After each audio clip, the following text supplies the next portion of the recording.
Welcome to a new episode of Tom's Geeky Garage. On our last show, we made this really cool fossil of a Utah raptor by finding a 3D model, doing a little bit of sculpting and 3D printing. And today we're going to kind of stay in the same realm, but we're going to do something Ghostbusters related. A year ago, I think, or something, we did a review of the Ghostbuster book, and we've seen this page in it right here that you're looking at, where there's a picture of a skeleton of Slimer. Today we're going to make that. So what we're going to do is we're going to start out here with that concept art. So we just did a scan of the concept art just to get scale and size of our 3D model, and we're going to start modeling this guy and making sure that everything's the right scale. As you can see here, I kind of sketched it out myself, making sure it's the scale. So what I'm doing here is I'm starting by making the base geometry, which is really rough, as you can see here. It's only maybe 40 or 50 polygons, and then we're going to subdivide this and then start sculpting on it. So here you can really get a good look of the individual polygons. Now this mesh is kind of a dirty mesh as far as the polygons all being random sizes. But I'm not too worried about that because I am going to subdivide this several times and then actually sculpt it onto that surface, so I'm not too concerned about that right now.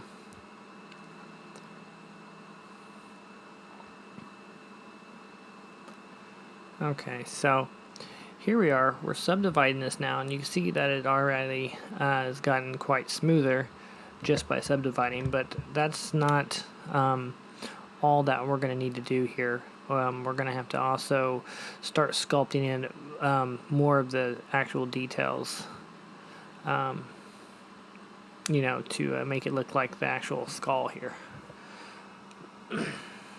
So, alright, and let's get started.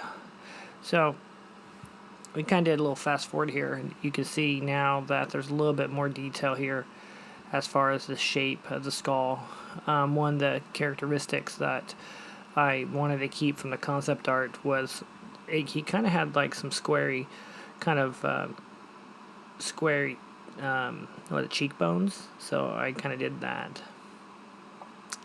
Now what you're seeing is me going in and actually texturing the surface of that skull to kind of give it more of a bone type surface rather than just being smooth. That way, once we actually start to paint this thing, the paint has something to, kind of flow into and kind of just give some texture and surface.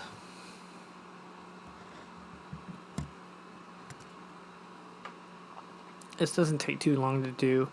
I had a image of a bone material surface that I've just Googled. That had this nice kind of surface that had some pores and some cracks and stuff in it. Not sure what kind of bone it was referencing, but I think it did a pretty good job of just getting in here and adding a little bit of detail to the surface.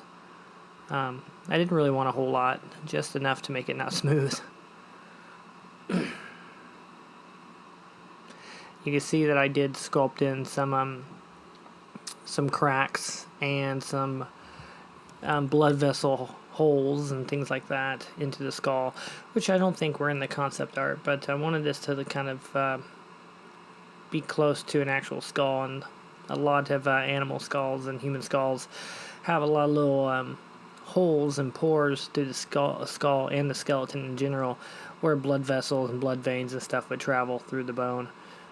So I added those. You can see those right left and right of the nose there. There's a few blood vessel holes, and the cracks are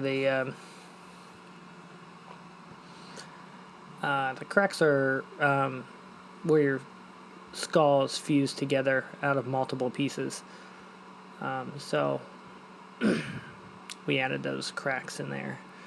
I kind of wish I'd made the cracks a little bigger, because at the scale that we're going to be printing this, I think they might get lost, actually. So I should have probably oversized them, so once it got printed, they were defined, but, maybe next time.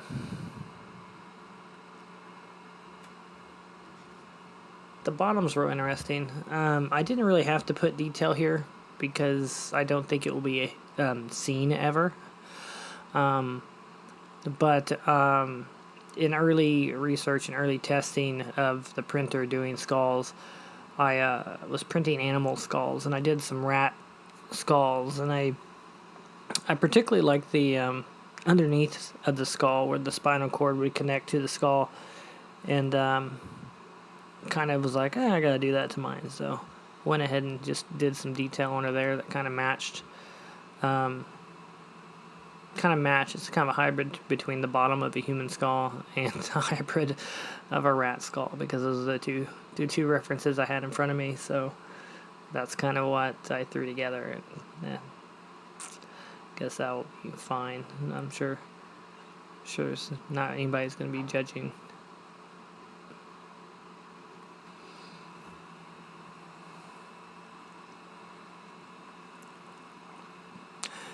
Alright, so I think I'm getting to the point of just finishing up the texturing of this skull here, and as you can see, as I pull back the camera, it's not as noticeable.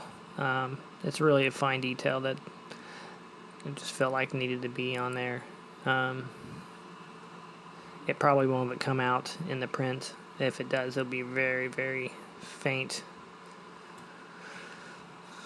Let's wrap this up. Okay.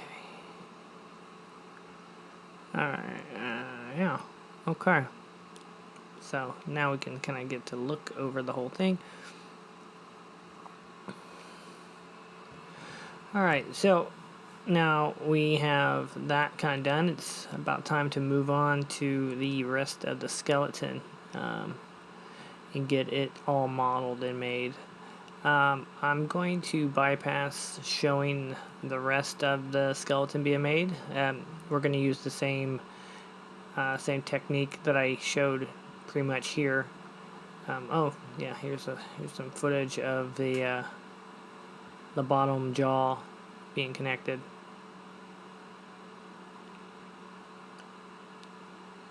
So here's the total skull. So now we're going to move on. We're going to go ahead and 3D model the rest of the body, and then we'll come back and show you what that looks like.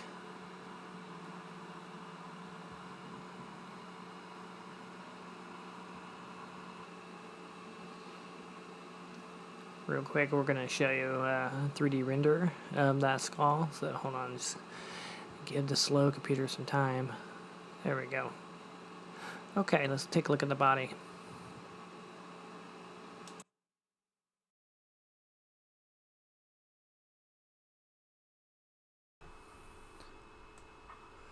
Alright, so we've now got the whole skeleton built out. It took a little time getting all the bones put in and all the modeling done. To save a little time, I did get a model of a chest plate that was already made and just kind of rescaled and modeled it to save me some time, so I didn't have to actually model all these ribs. But I did end up having to model all the spinal cord and the arms, but because they were, obviously you don't have legs, so the spinal cord is a lot shorter than it would be. It would normally come way down to here, so I had to do a custom spinal cord.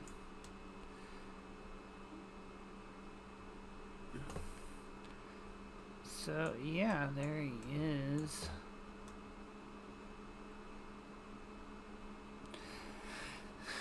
So the next thing I need to figure out is his mounting. Normally, when I've done the dinosaurs and stuff in the past, I would actually just go up with them.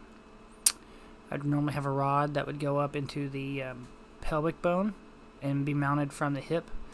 But obviously, the Slimer doesn't have a hip, and I kind of like, the last thing I want is to have some kind of like shaft, like going up the middle. So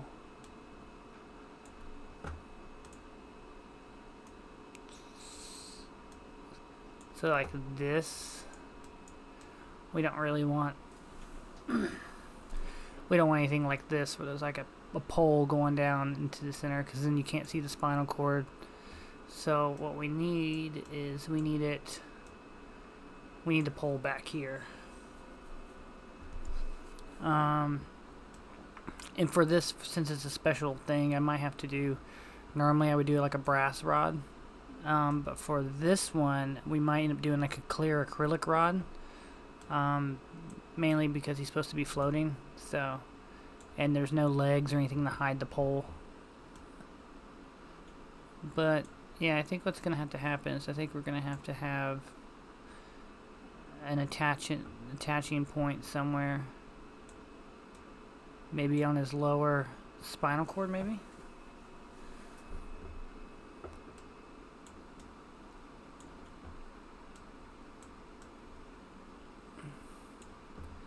Somewhere like right here, maybe. I don't know.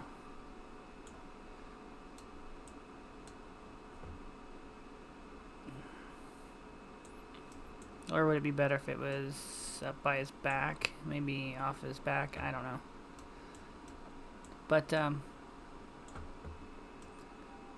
it'd probably be better if the pole was kind of back a little bit and it went into his back somewhere.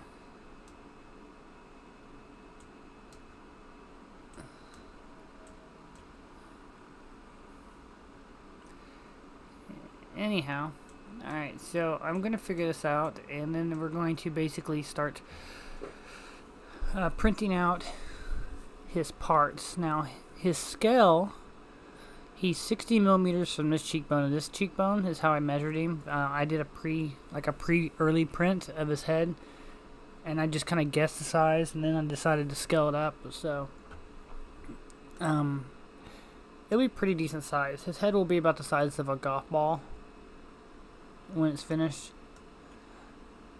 So yeah. So right now, Mr. Slimer is made up of a few parts, typical parts. We got the top of the skull. We got the jawbone.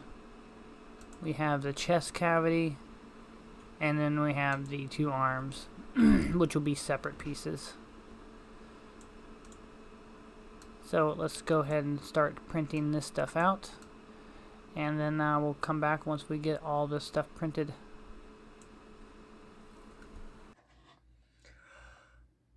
Okay, so we finally got all the modeling done, and now we can start to think about sending each of these individual parts to the printer.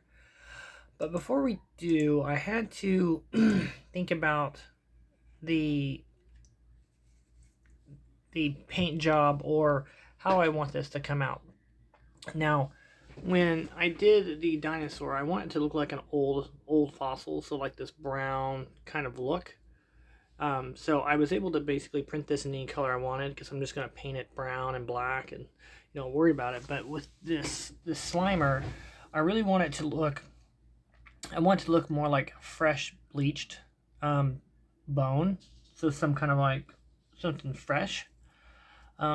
So I had to figure out before I print how I am going to achieve that. So I printed out some test skulls and test things to do test paint on, and this was like my first kind of approach. And the first kind of paint scheme I did here kind of made him look like an old caveman, kind of like it was an older, more ancient kind of bone, which wasn't really the look I want to go for. I want to go like freshly bleached skeleton. And then I tried here just to paint it white and do like a wash over it, and it still doesn't really look like a real bone. I mean, like, this would work for like some kind of Halloween store display, but for what I want it to look like real bone, so that's not going to work.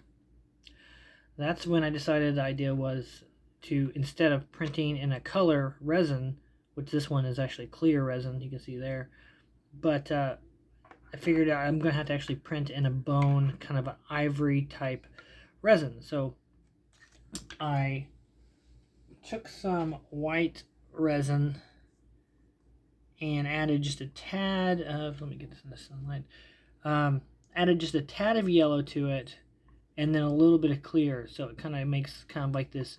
It's almost like a tooth enamel if you think about the color of your teeth. I made that, and then I started printing skulls and trying to figure out what kind of stain I would have to do on these skulls to get them to look like fresh bleached skeleton. So here's a look at what the skeleton should look like. As you can see, it's mainly white, and then inside the crevices and little holes, it's kind of got this yellow tinge to it. So that's the kind of look I'm going for here. So these weren't quite right. This one had a black, dark brown, blackish wash, and it kind of came out looking dirty. Doesn't look bad. It looks like something you'd find in the woods, but not the look I was really going for here. This one had like kind of a dark greenish yellow, and once again, doesn't look bad, but not quite. Now, this one is kind of getting closer to where I want to be. This one came out, this one had like kind of a brownish orange. And this was like when I started heading in the right direction. I was like, okay, that looks pretty good. This one I did the same thing, but this one I went a little too orange, I feel like, but still looking good. And then finally, what I settled on, which was this look. Now, I basically have the ivory color, and then I made a kind of a goldish yellow in a spray bottle that I'm just misting over the printed bone. And this came out about right. It keeps enough of the natural bone there, but then some of the crevices get that kind of yellow tinge to it, but not enough to turn it fully yellow like this one. This one came out really orange. So, okay, so now we have pretty much how we're going to finalize the look of the Slimer. Now we can go ahead and print it out using the ivory looking resin, and then once it's printed, we'll come back and then we'll start assembling and treating it to look like this.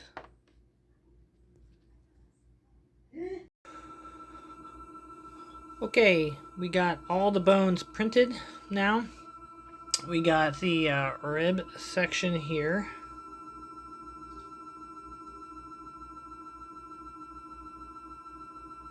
Okay, the brightness right. We got the rib section here. Came out pretty good. I went ahead and 3D modeled a mounting area so I can mount a hanging area on him.